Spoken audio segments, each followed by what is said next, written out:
Yo, what is going on, guys? It is Jonathan, and I'm here back again with the weekly scuffle, and I'm gonna give my prediction on the entire Kingpyn boxing event. Starting off with, of course, Wenderson Nunes versus Felipe, who is a 202 MMA fighter. Of course, Wenderson is probably one of the biggest, if not the biggest, social media influencers in the world. He is based out of Brazil and has, I believe, over 150 million followers throughout all social media platforms. So that is absolutely insane.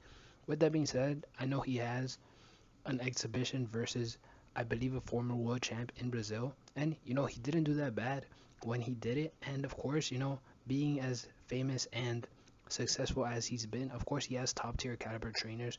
So it makes sense that he will be in higher rate of development than maybe even some other influencer boxers who don't have the resources that he has. So with that being said, I think this fight probably gonna be Wenderson's to lose, specifically because I don't think they probably put the cash cow of this event in a tough matchup where he could get an L. So I believe Wenderson will have this, maybe by KO, maybe by a shady decision. Who knows? But I think it's his fight to lose. And then of course we move on to my mate Nate versus Kingpyn, who this fight gonna be probably the most technical fight on the card. And well, I think my main Nate does have some power and could potentially cause Kenny some problems. I think King Kenny is going to come in with a vengeance and going to look to avenge his loss to Ashley Raxu. And I think he's going to show a lot of people why he was an up and coming prospect at one point before the questionable decisions that he's faced both for him and against him in the ring. And then we move on to Jarvis versus Nettie. Well, this fight is a fight of two tough world fighters.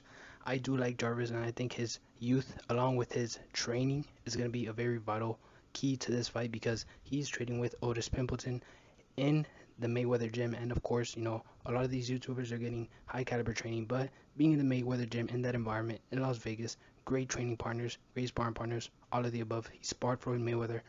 I don't think Tom will be able to do anything that Jarvis hasn't seen before. The only thing that I question is how will Jarvis handle Tom's size. We saw Tom fight Slim and he couldn't even knock him down, so that's going to be very interesting to see. And then finally we have the rematch between Anisan Gibb and Austin McGroom, which I think this is going to be very simple. Gibb's going to win. I think a lot of people underestimate Gibb's boxing ability.